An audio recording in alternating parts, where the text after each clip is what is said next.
Hey everybody, welcome to BrickVault. Today in front of us is one amazing giant Lego custom creation. Coming from the designer Nicola, we have the Doof Wagon from Mad Max Fury Road. It's one of many vehicles that this designer has put together over the last year and a half or so, and it is now officially added to the collection of different custom building instructions. If you ever wanted to make one of these giant, or all of these giant custom builds on your own, you can find the PDF step-by-step building guides at our web store, www.brickvault.toys. Included with each purchase is, of course, the digital instructions, as well as a parts list file that you can use to upload online to order all the pieces that you would need to make these giant creations. Nicola has spent a long time creating and refining these designs, and that certainly is the case when it comes to the Doof Wagon. After all, it is kind of the heart and soul of Immortan Joe's militia. I've also heard it described as the morale machine, which makes a lot of sense because essentially these are the drums of war, or the beat in which the warriors fight to. It keeps their spirits up, it keeps them engaged, for lack of a better term, and cinematically it's basically the coolest vehicle that they could have thrown into this dystopian desert future. The base design came from a MAN LKW 15T Mil GL Cat IA.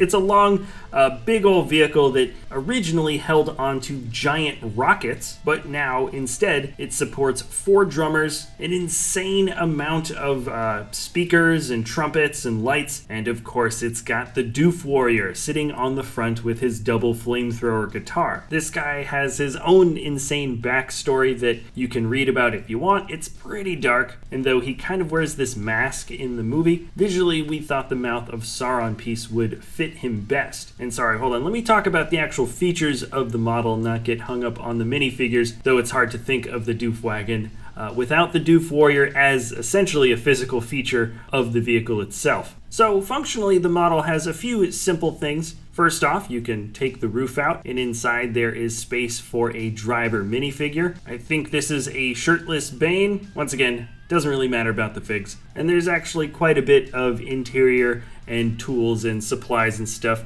that a lot of these larger cabs on the war machines usually have. Then of course the doors open and close, as well as this little side door that holds on to one of the spare tires, or the single spare tire. It's actually a pretty solid little function, and I appreciate that that was included. It definitely didn't have to be, and I don't know if the original vehicle has a hatch door that opens like the same way. But this isn't a type of model that you really get hung up on the functions for necessarily, but instead the details and structure is meant to be appreciated above all else. So going off of that, proportionally this thing is extremely accurate. Nicola spent a very long time studying every detail of this model, and I don't know if he specifically measured out stud by stud exactly how big each piece should be in relation to each other, but I definitely wouldn't put it past him because this thing looks pretty much proportionally perfect. Alliteration aside, the dimensions for this vehicle is 11 3/4 inches high, 30 centimeters, 17 1/4 inches long, 44 centimeters, and 8 inches wide, with those speakers making it 20 centimeters final count. If you've watched the other videos on the other Mad Max creations that I showed you in the beginning of the video, you will know that this is upscaled from perfectly accurate minifig scale by, I'd say, 1.5. And when you look back at all of these vehicles together, once again, they are all meant to scale with each other. This of course makes it really cool to do a diorama, and I'm definitely gonna be making a diorama, or I have to at this point, because the Doof Wagon is actually just a little bit too big for the display case, so I can't fit it in there with the rest of the vehicles. Cough cough, link in the description below if you want to check out any other custom creations on the web store. And now let's just jump into some of my favorite details. We gotta start with maybe the most flashy part of this entire vehicle, which is of course the endless amount of speakers and trumpets. There's also some floodlights at the top, and really of course at the end of the day it is just an over-the-top massive stage set for the Doof Warrior. You might think it's overkill to have so many giant speakers. The answer is yes it is, but also no it's not. Remember, this is stuff that the rest of the army has to hear as it's driving with these huge, extremely loud vehicles surrounding them on all edges, and that means the speakers, any type of sound system, has to be pretty darn loud if anybody wants to be able to hear anything outside of the roar of their own engines. Don't ask me how this guitarist manages to play without going deaf. I mean, even with ear protection and stuff like that, I have a feeling that would be pretty rough to be behind under any circumstances. The cool thing about this creation that we're looking at here is that it feels like a product of fantasy, like physically this just couldn't exist or wouldn't exist, but you did see the movie, probably. And yeah, the speakers and the whole sound system like this was actually set up in real life. So underneath these almost worm-like shapes that create the back tubes, you can see a whole support system, a bunch of interlacing bars and reinforcement to actually keep these giant structures up. And you can also see some crisscrossed bracing tubes as well in the back holding up the lights and trumpets and a bit of the sound system as well. All that stuff served a functional purpose. Remember, this thing had to be able to drive around with all this heavy stuff, not just attached to it, but I had to drive through the desert and face some relatively rough conditions without falling apart all the time. So the maddening shape that you see actually was self-supporting, and you can see the evidence of that built into the model, especially because this one is just so darn accurate to what actually existed in the film. Sorry, I always kind of get lost on a tangent when I do reviews of Mad Max vehicles like this. You just don't get productions like this very often, and the designs that came from this crazy universe I think are going to last with people for quite a long time. But long story short, the speakers are cool, and the drum setup in the back looks amazing. Like any of the characters that are supposed to be sort of a permanent fixture on the outside of these vehicles, they have to have face masks, so you can see the drummers all have Ray's face mask, or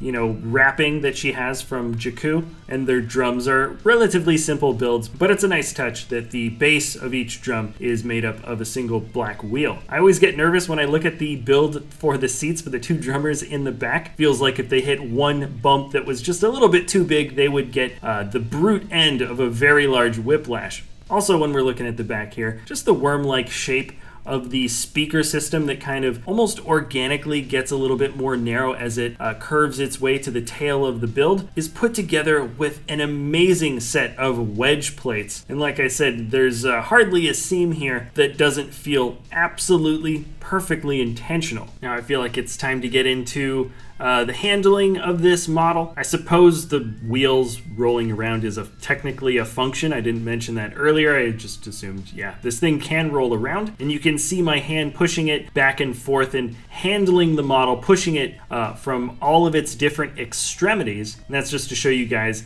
that even though there's a lot of seemingly delicate looking features when it comes to rolling this thing around, you don't have to be too careful. The basic rule for a build like this is that because it's very heavy, anything that looks extremely thin is probably not the place you want to grab when pushing it from A to B. Now when it comes to the actual handling section, picking up the model, it's pretty comfortable. The entire bottom of this thing is one giant Technic slab, so picking this thing up is no problem whatsoever. I mean, it is big, it is pretty heavy, and it's also top heavy, so keep that in mind, I suppose, when picking it up. And then when it comes to handling the actual external features, there's no single area of this build that feels very delicate. Maybe don't grab some of those speakers and horns at the very top that are held on just by one or two studs. But when it comes to any of the other extremities, nothing can break off too easily, though none of it is really held on like super strong. For the most part, the strength really comes from the Technic base, and everything else attached certainly stays in place. But like any custom build, it's not something that you want to be playing with in a really rough manner. It's just a comfortable handle. Some final fun trivia about this model: